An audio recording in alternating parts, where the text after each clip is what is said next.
Olá, a paz do Senhor a todos. Estamos de volta com a parte 3 da lição de número 2, cujo tema é o avivamento no Antigo Testamento. Quero chamar a sua atenção que hoje vamos estar a trabalhar com o subtópico 2, que vai nos falar sobre a confissão de pecados e o retorno à palavra de Deus. Pois bem, dentro desse aspecto vamos estar trabalhando o capítulo 1 do livro de Neemias. E o capítulo 1 do livro de Neemias, ele norteia toda esse procedimento, de avivamento em seu tempo. Pois bem, dito isto, vamos então trabalhar aqui pelo menos os 3 elementos de relevância no avivamento de Neemias. Você, olhando a lição, você vai observar que o autor, ele delineou bem toda essa construção para falar do avivamento no tempo de Neemias. Eu, propriamente aqui, visualizando esse contexto da lição, os 3 elementos relevantes no avivamento de Neemias são o chamado, a confissão do pecado e o ensino. Então, essas 3 condições são condições sine qua non para que o avivamento ocorra. Mas eu queria iniciar pela posição de Neemias. A posição de Neemias no avivamento. Deixa eu me grifar aqui para que vocês possam acompanhar melhor. Então, a posição de Neemias. E dentro desse contexto, eu chamo a atenção para o aspecto do chamado. O chamado, eu digo que esse chamado de Neemias é para conduzir a continuidade de um avivamento que já se iniciou com Zorobabel. Então, temos que lembrar das 3 levas que foram trazidas para a terra natal, saindo do contexto babilônico. Do contexto babilônico. Então, era o fim do cativeiro, pelo menos já começou a ser liberada o retorno à terra. Então, nessa condição, eu imagino Neemias como um dos que é chamado, é chamado para a continuidade do avivamento para o seu povo. Bem, vamos imaginar que seja aí a chamada de Neemias. O capítulo 1 vai identificar alguns detalhes em relação a isto. Neemias, como o autor bem disse, ele se achava em uma posição cômoda, mesmo sendo cativo em Babilônia, mas ele tinha uma atividade que era própria de destaque.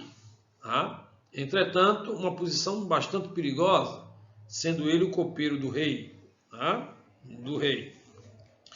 Ali o que vai ocorrer é que as informações que Neemias recebe é que, mesmo sendo reconstruído o templo, as pessoas se voltando ali em torno de uma nova perspectiva, há um detalhe que é trazido a Neemias, que mesmo com esforço para que ocorresse pelo menos aquele avivamento de retorno ao templo, há algo aqui que preocupa Neemias, porque o autor vai dizer que, apesar de o templo estar reconstruído, os muros da cidade estavam fendidos e as portas queimadas a fogo.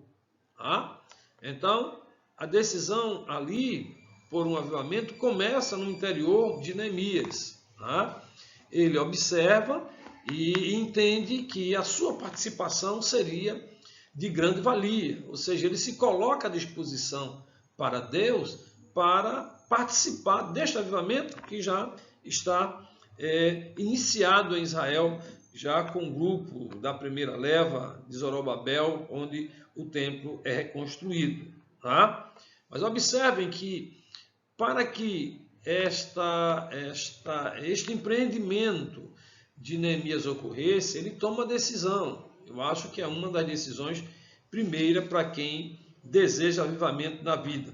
E a primeira decisão que ele vai tomar é uma decisão que está ligada à confissão de pecados.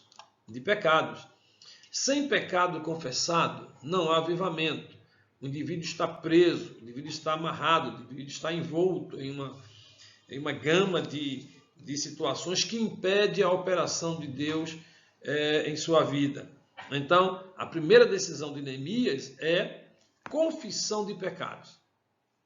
Mas se você observar nas entrelinhas do texto de Neemias 1:6, eu acho que é Neemias 1:6, nessa condição, quando você observa a oração de Neemias, né, nesse contexto, você vai observar que Neemias 1:6, Neemias capítulo 1 e versículo 6.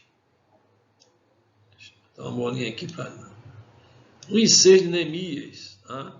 É onde vai estar relatado aí a confissão de pecados, tá?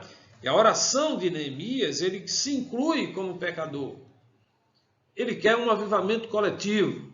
Mas olha, Senhor, os meus antepassados, os meus irmãos que estão lá, e eu também me incluo.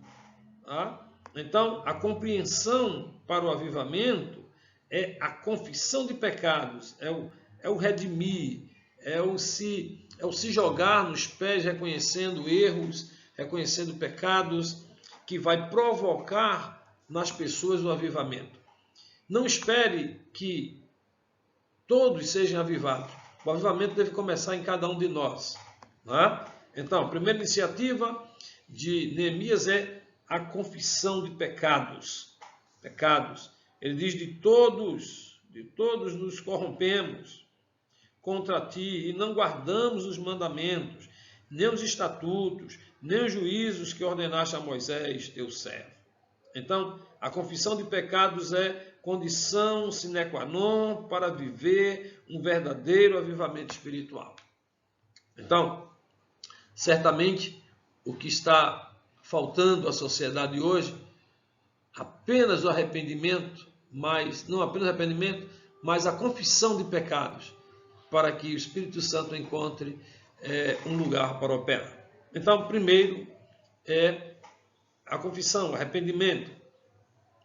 Em seguida, o ensino da palavra. O avivamento vem pelo ensino, conhecer a palavra. Lembre-se que Esdras já tinha impulsionado os seus irmãos através da palavra. Mas em Neemias, ele manda que fosse lida a palavra. Né? A palavra, ela precede o avivamento. Conhecimento da palavra, que faz corrigir o interior. Então é ali na praça principal, diante da porta das águas, que iniciou o poderoso avivamento na história de Jerusalém, pós-exílio, conforme houvera dito na intervenção passada. Eu falei exatamente também do avivamento do período pós-exílio. E aqui, se você observar, o livro de Neemias, capítulo 8, tá? Neemias 8, lá em Neemias 8, você vai encontrar exatamente esse fato, né? Essa ocorrência no período pós-exílio. Então, Neemias 8 é o capítulo onde vai traçar, né? Onde vai traçar todos esses aspectos aqui do avivamento de Neemias. Capítulo 8, versículo 1, e você pode estar observando aí até o versículo de número 12. Deixa eu ver aqui no cantinho, 12, dá para ver? Dá. Ok? Então, temos aí uma nova orientação do avivamento, no tempo de Neemias, né? Esta oração que ele faz, o retorno à palavra, a oração de Neemias, ela vai trazer provavelmente uma intimidade, né? Uma intimidade com Deus, no seu lugar especial, no seu quarto, na sua casa. E você que preza, que deseja avivamento na sua vida, reconheça, né? Reconheça o contexto que estamos, e nós precisamos realmente deste avivamento para a nação brasileira, mas que esse avivamento deve começar em cada um de nós, de forma individual, assim como começou em Neemias, diante do sentimento que ele teve, das informações que ele recebeu, do seu povo, do seu lugar, e aí começa a interceder, não é? Confessando os pecados, tanto do seu grupo como o dele próprio, depois faz um retorno à palavra, e aí a população entra em uma rota de atividade espiritual sem precedente. Isso pode começar em nós. Quero agradecer a você por esta participação. O tempo corre muito, eu queria 10 minutos, mas já passei dos 10. Então, fiquem com Deus, que Deus em Cristo os abençoe e até a próxima intervenção.